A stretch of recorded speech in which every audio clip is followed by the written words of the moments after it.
This brief video presentation, the why, what, how, and who's of TDCs, or Transfer of Development Credits programs, follows our previous video, what is a TDC program, or what is a Transfer of Development Credits program. It doesn't talk about how programs work or what they actually are, but it gets into a little bit more detail about why communities turn to these programs, what kinds of features they might have, how different things within those programs are enabled, like compensation and evaluation, and who plays what roles within a TDC program. So it should be viewed after the first one, what is a TDC program? So first of all, why a TDC program? Why would communities turn to TDC programs? The first reason is for communities that are facing rapid growth and rapid land conversion, they're seeing a loss of valued landscapes, whatever those landscapes might be, agricultural, ecological, historical landscapes. They're seeing that loss of valued landscapes, and they're looking for a tool that will help them reconcile the development activity that's causing that loss and the conservation goals that they have. The second reason is it directs development away from areas where it's not appropriate to areas where it makes best sense. And we don't always have that option within the existing zoning and planning regulations, but using something like a TDC program with its extra incentive opportunities can help direct the development into places that make the most sense. Third, it conserves those valued landscapes at minimal public expense. A lot of other programs that have similar kinds of goals are acquisition programs that require the municipality to go out and purchase land. It can be extremely expensive when purchasing outright or in fee simple those parcels of land. A TDC program generates its revenue from within and allocates that revenue through a market mechanism. Another reason is that it avoids what we call the win-loss zoning scenarios. Those are the scenarios where you draw circles around areas and you say you can develop here and you can't develop over there. And if you are in one of those areas where you can develop, there's an economic opportunity for you. If you're in an area where the zoning says you can't develop further, you have potentially a loss of an economic opportunity. What this does is it ensures landowners don't suffer any serious property value reductions in that zoning-only approach, or what it boils down to is there is a financial benefit to conserving as well as a financial benefit to developing. It also allows large groups of parcels to be conserved, in contrast to a lot of other conservation techniques that only allow you to do parcel by parcel clustering techniques. That's very difficult to get those large contiguous blocks of land that are needed for viable agricultural landscapes, viable ecological landscapes, or for those historical properties that are key and important. Some of the key features of a TDC program are, first and foremost, it's a municipal planning tool. It's a municipal planning tool for promoting land conservation in communities where they're facing significant land conversion pressure. If you're a community where you have conservation goals, but you're not facing that development pressure, the TDC tool is not the right tool for you. It works in a place where there is significant pressure. Secondly, it supports a community vision, and I don't think that this can be said often enough. A TDC program doesn't create your goals. A TDC program supports your goals.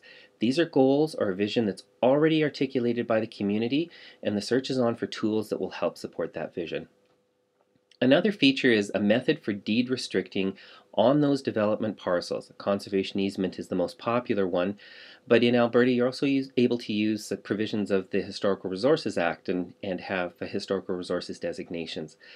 That method of deed restricting is critical because it endures past the otherwise fickle opportunities that come with zoning and rezoning or changes with councils that happen every couple of years, and these kinds of mechanisms help move past those kinds of barriers. It also has a market-based system for transferring the credits.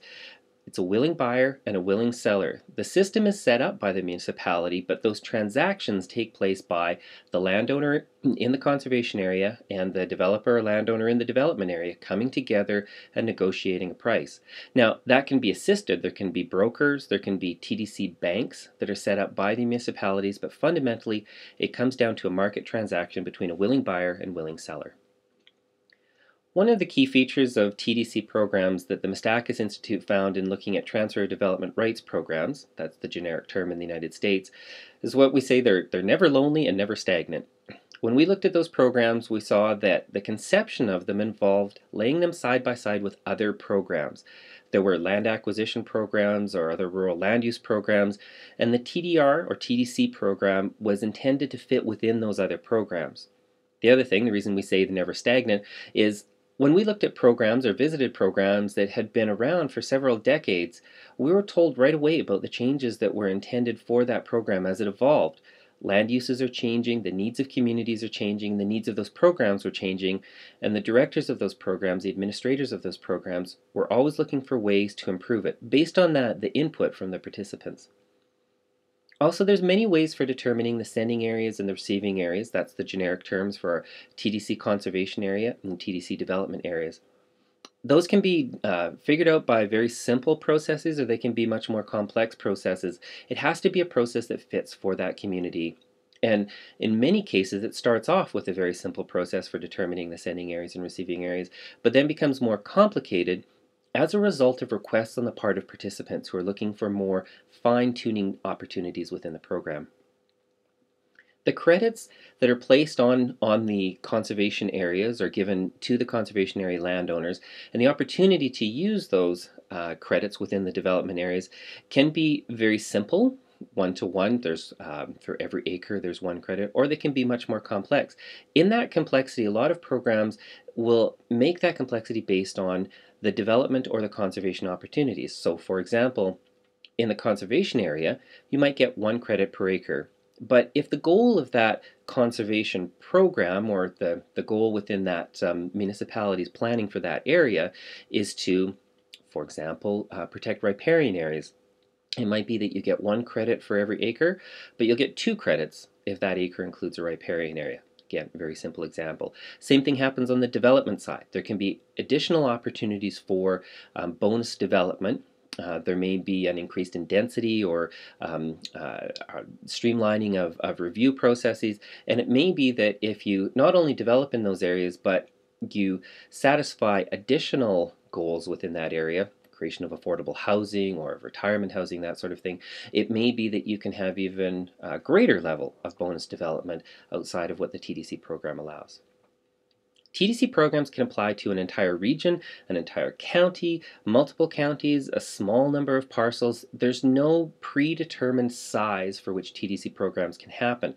It's again based on the goals for that program and based on the acceptability by the entire community in those conservation areas or the development areas, or for those that span multiple counties, multiple municipalities, obviously the desirability on the part of those multiple partners to come together and create a program that is interjurisdictional. What can TDCs be used for? Well, in Alberta, that's defined by the Alberta Land Stewardship Act, or ALSA. And those purposes are defined very simply. There's a more detailed legal description, but essentially the protection, conservation, enhancement of the environment, scenic and aesthetic values, agricultural land or land for agricultural purposes, or the protection of historical resources. The conservation areas have to be used for one of those kinds of conservation purposes. How are TDC programs started? There's no one place where a program would start. There's set places where a program will be operated from and set roles that different people are playing. But when we've looked at the somewhere in the order of 200 programs that are in operation in the United States, some of them are started by visionary developers coming forward. Some of them were started by conservation groups in the area. Some of them were initiated by the council or by the staff of the municipality. Some of them were initiated by landowners or landowner groups coming forward. The point is, it doesn't matter where the program was initiated from.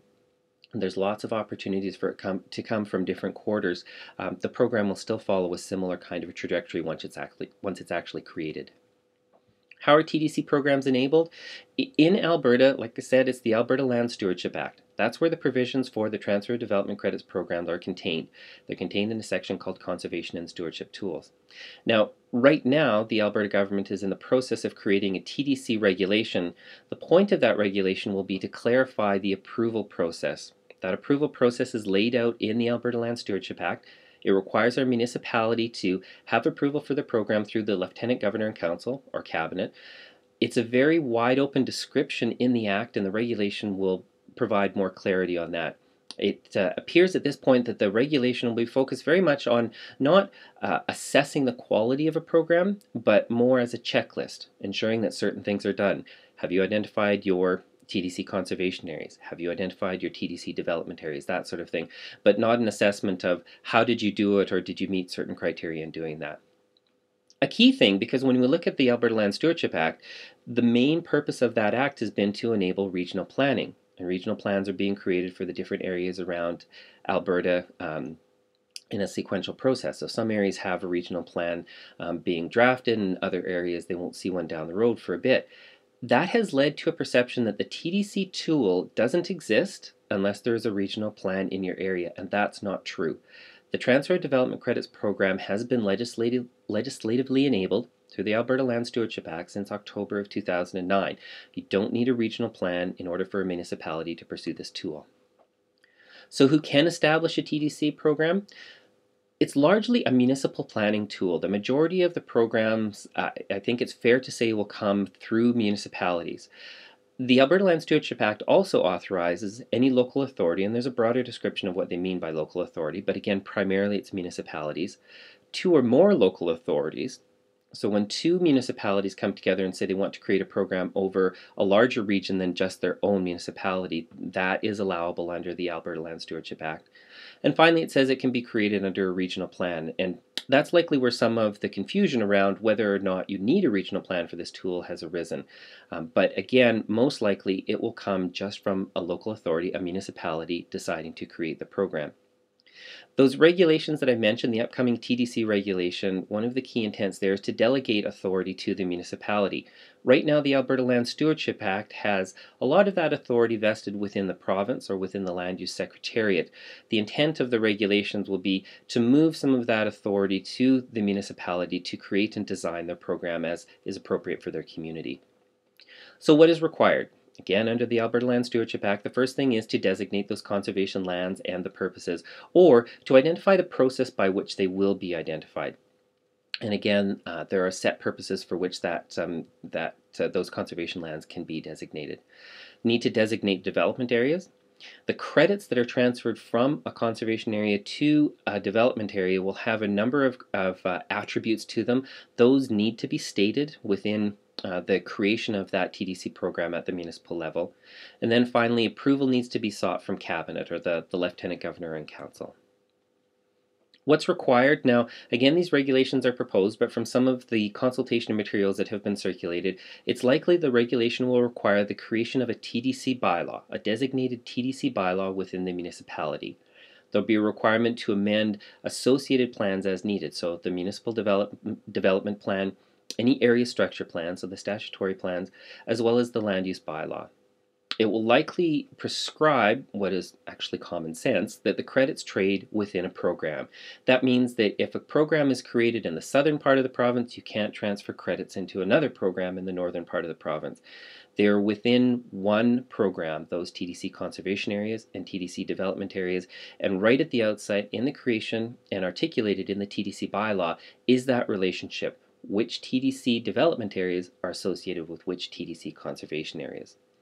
There'll be a number of records that need to be maintained, and again, those are laid out in a little more detail in the proposed regulation. Not, again, with the intent of prescribing exactly how that will look, but more with a checklist. Are you tracking credit activity? Are you tracking the placement of title restrictions or conservation easements or that sort of thing? And again, at this point, it looks like the application for approval would happen after the third reading of the bylaw. All of that hopefully will be clarified in the upcoming regulations. How are landowners compensated? This is the key question in TDC programs. They're basically, at the most fundamental level, they're compensated by a cash payment for those development credits. Again, it's a market mechanism. It's a willing buyer and willing seller. And you can't really say what the cost of those credits is going to be up front or what the average cost in a TDC program is, because it's different. It's different for every single program and for every single area. It's similar to saying, what is the cost of a house? Well, we know the cost of a house is going to be different depending on the way the real estate market is in one area versus another area, and the way that negotiation is handled. Somebody who's quite interested in selling their house quickly might accept a lower price, and someone who is not motivated to move so quickly might be looking for a higher price. Same thing would happen in the TDC credit market. And as I mentioned, that willing buyer, willing seller relationship represents a true market. So it really is a market calculation. There are a number of things in the creation of that market, like any market, that will have an impact on on the cost of those credits, but it does come down to fundamentally, at the bottom line, what that willing buyer and willing seller are willing to accept in that market transaction. How are the landscapes evaluated prior to or as a part of the design of a TDC program? So this sounds like a very vague thing to say, but that landscape valuation can be very complex or it can be very simple. And when you look at all of the programs that have existed across the continent, that has been the case. As I mentioned earlier, there may be bonuses for key features on those conservation areas, riparian, native grass. There may be extra bonus opportunities in those development areas, affordable housing or other kinds of mechanisms. That credit transfer ratio may be very simple. It may be that there's 1 credit per 1 acre. It may be that there is an additional building unit available in the development area for every single credit that is purchased. The reality is, it's likely something in between. Most of these programs have developed something that is a mix of those. Often they start off with something very simple. And then as participants in the program are asking for something different, they can ramp up the complexity. But there is a danger in trying to create something complex right from the beginning because it confuses people and it can prevent people being part of the program because it seems like it's too complicated. Ironically, those are the same people who will ask for increased complications, but only after they've gotten comfortable with the program.